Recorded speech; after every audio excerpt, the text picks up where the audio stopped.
Thank you. You may be seated. Thank you, choir. Wow.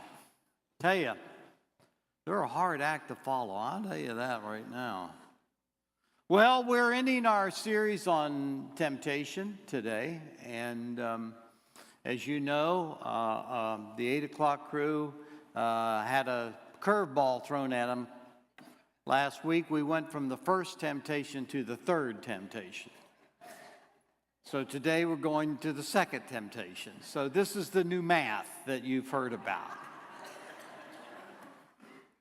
All right. So our verses, I hope he has it up on the screen, is the 4th chapter of Matthew, and it's 5 through 7. Do you have it? Yeah.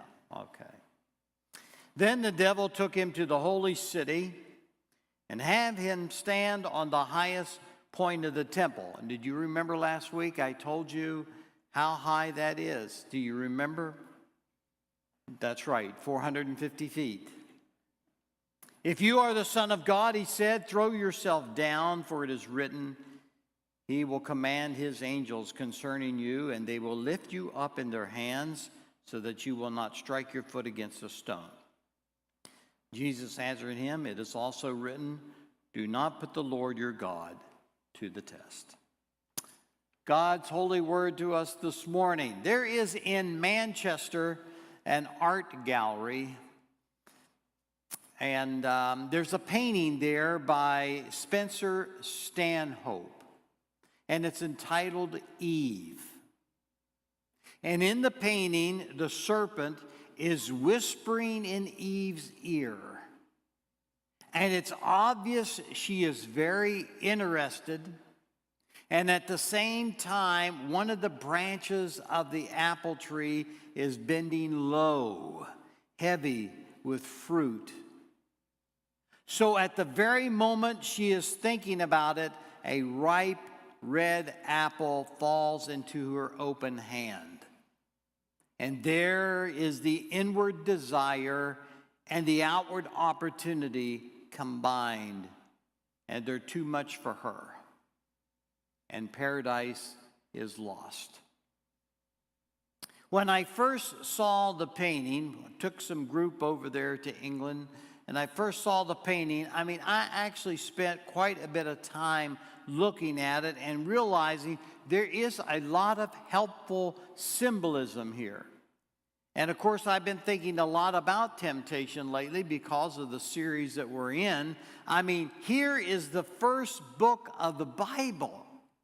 In the Old Testament, beginning with the story of the greatness and the goodness of God, the God who creates us, the God who created man and woman and placed them in a garden, a paradise, and then immediately the story of temptation. And I was so struck by the fact that the Gospels begin in a very similar way. I never really thought about it that much.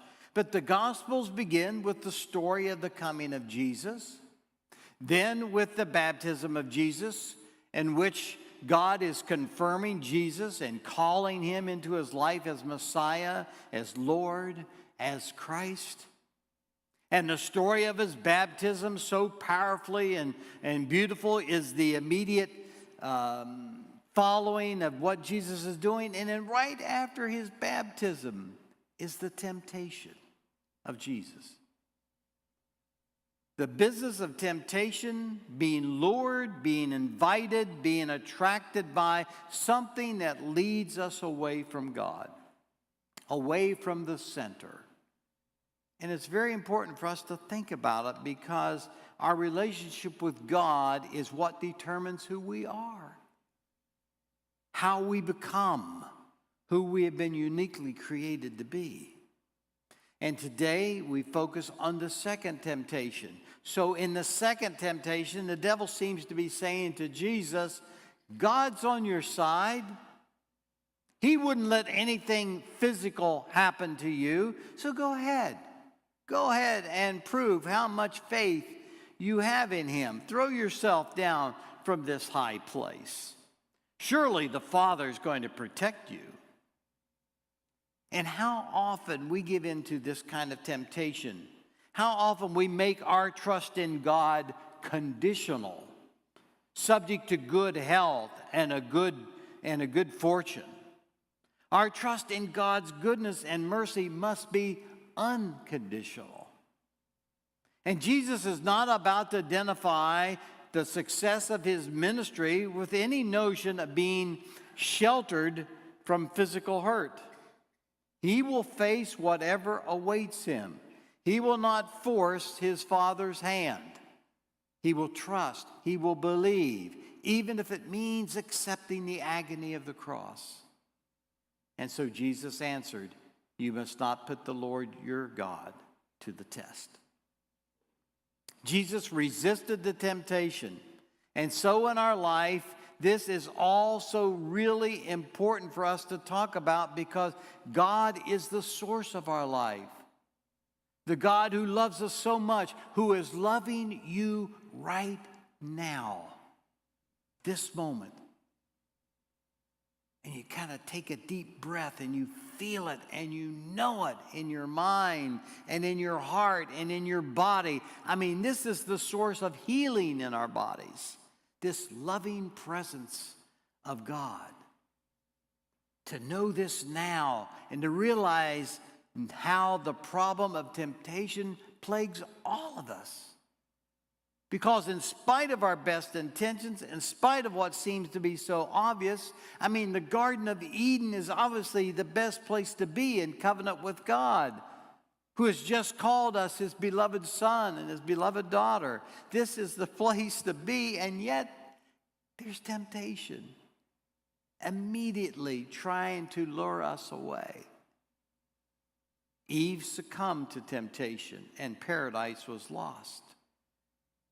It was lost for her. And in a sense, it was lost for the human race, if we understand the symbolism here. Jesus did not succumb to temptation, and he began his public ministry immediately, fulfilling his call that had come to him to be the Messiah, to be God's Son, to be the one who reveals and brings God to us, and ultimately dies so that we can be restored to God. That's the difference. Dryden the poet has two lines that I have thought about at times in my life. Dare to be great without a guilty crown. I mean, live your life. Live fully, free of guilt. Dare to be great without a guilty crown. View it and lay the bright temptation down. That's a wonderful phrase. Lay the bright temptation down. Be rid of it. Be true to your call, the call of your baptism, the call of your life with God. Remain in that place where you experience the wholeness and the healing that comes from God for you. But how do we do this? How do we do this? Temptation is it's part of all of our lives. The Greek word actually means anything that lures us, that pulls us, that attracts us away from God, away from the source of life. And I think there are two things that are so important for us to talk about as I reflect on this. One is an awareness, a sensitivity to the presence of temptation in our lives, to the fact that it's all around us. Sometimes it is something so direct and obvious. I mean, I love the stories like the little girl who was in her Sunday school class and they were talking about temptation. And she says, it's not the temptation that's the problem, it's the candy. Yeah, it's the candy. Sometimes it's so obvious and so direct, but usually it's more subtle. And that's the problem. Temptation doesn't come openly. It comes in subtle forms. It's often disguised as good. Dr. Helmut Thielicke, the great German minister, tells the story of a Punch and Judy show. Remember those for kids and puppets and everything? And the kids were all caught up in this puppet show, and the hall was jammed with all these kids. And the story was the role of the devil. And it was beautifully depicted. I mean, it was a red puppet and it had a rough sounding voice. And he tells the kids, don't brush your teeth. Stick your tongue out at your teacher. You know, put a banana peel down so people can slip on it. Don't eat the food your parents want you to eat. And Dr. Tillich said it had an amazing result. As a result of this, the children began to brush their teeth. They started to eat the food that they were supposed to eat. They started to obey in school. You see, the devil had made a big mistake of tempting the kids openly and directly, and that doesn't work normally. That doesn't work. It comes disguised as good. We say something.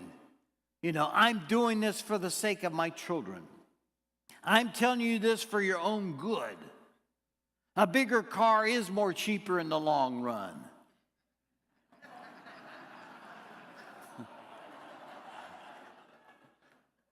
I think I used that one time. Everybody deserves a chance to relax now and then. They want to be with their own kind. These and other subtle forms of temptation come to us, and before we know it, we've been lured away from the center of truth and beauty and honesty and goodness and love. We have been tempted away. Oh, I enjoy so much the story of the minister and his wife. They were having some financial problems, and she liked to go shopping. She loved shopping. And he asked her, please don't go shopping for a while until, you know, we get some money in the bank. Well, she went shopping. And she came back home with a beautiful new dress. And he was upset. He said, I thought I told you not to go shopping, and especially not to buy an expensive dress like that. She said, well, the devil told me to do it. And he said, well, why didn't you tell the devil, get thee behind me, Satan? She said, I did. And he said, it looked good from back there too.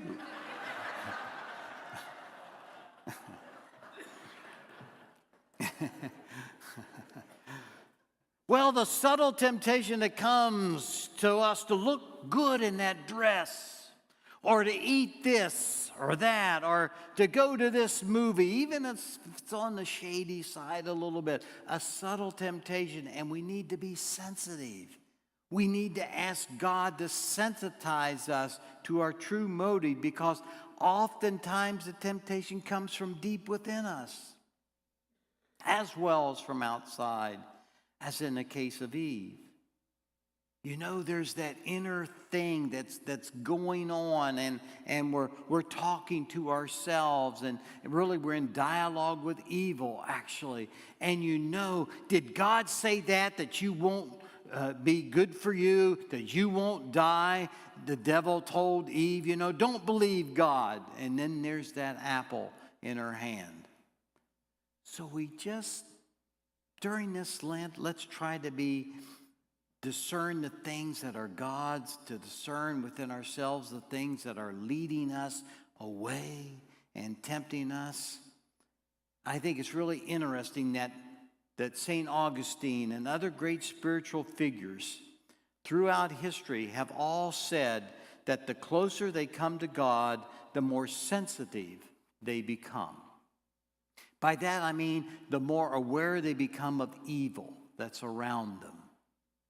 And I wonder if this isn't for two reasons.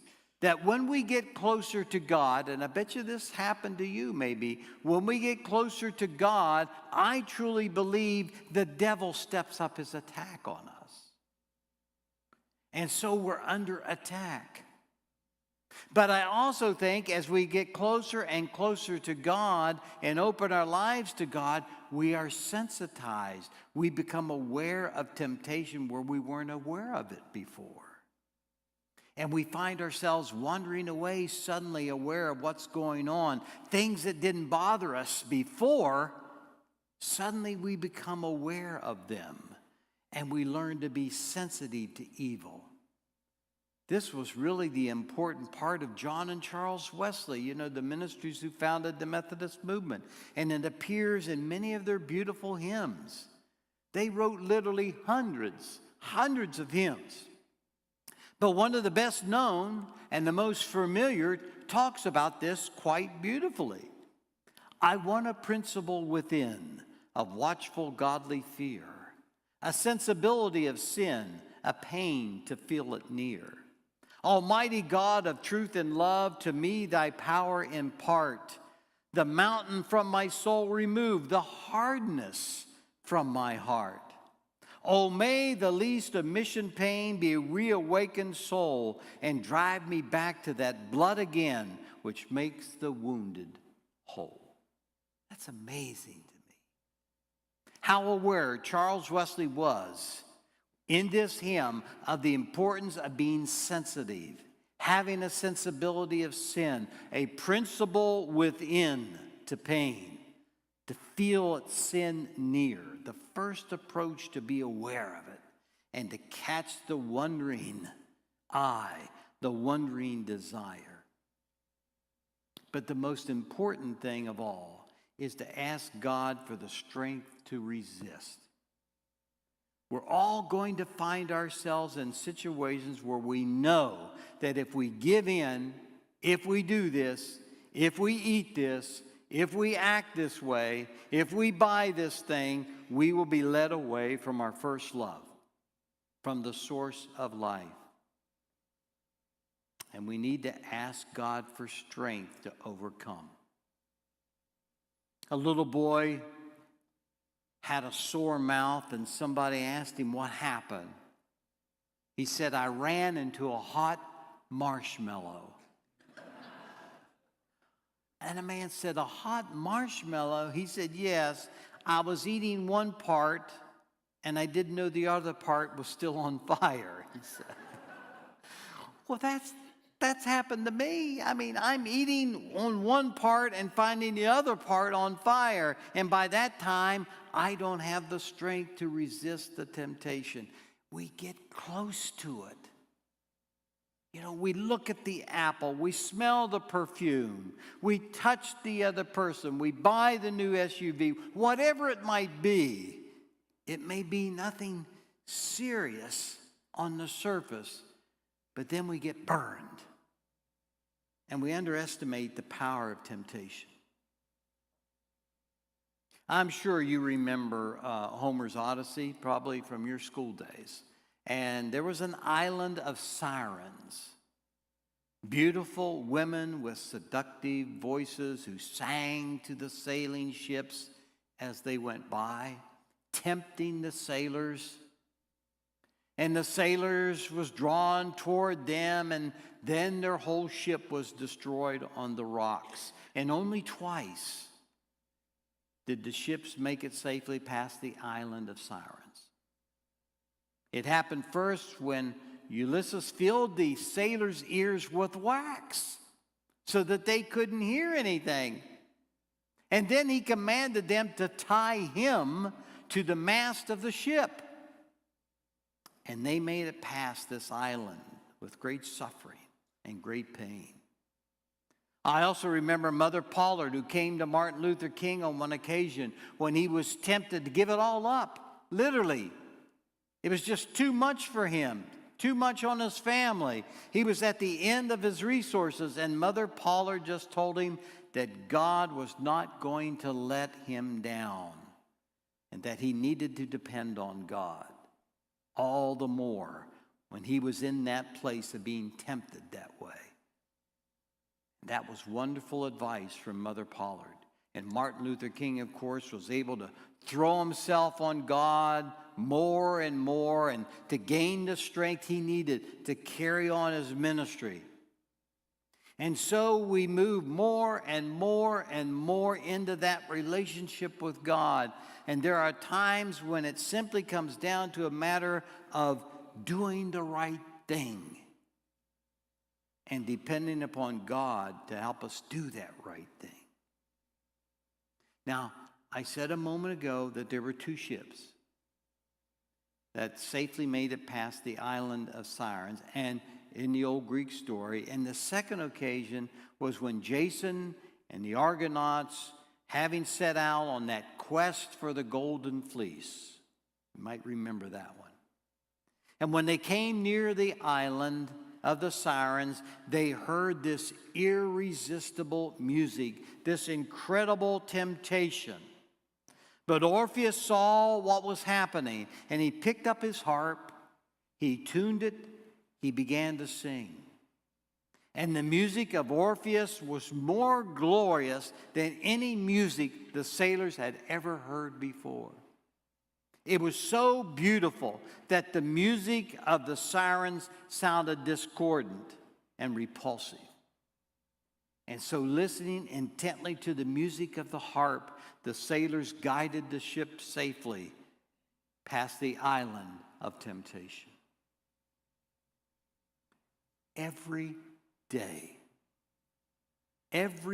of our lives, we pass 100 tempting siren islands. But God in Christ so fills our lives with music of grace, the power of grace, God's living, passionate presence, that we are given the strength to lay the bright temptation down.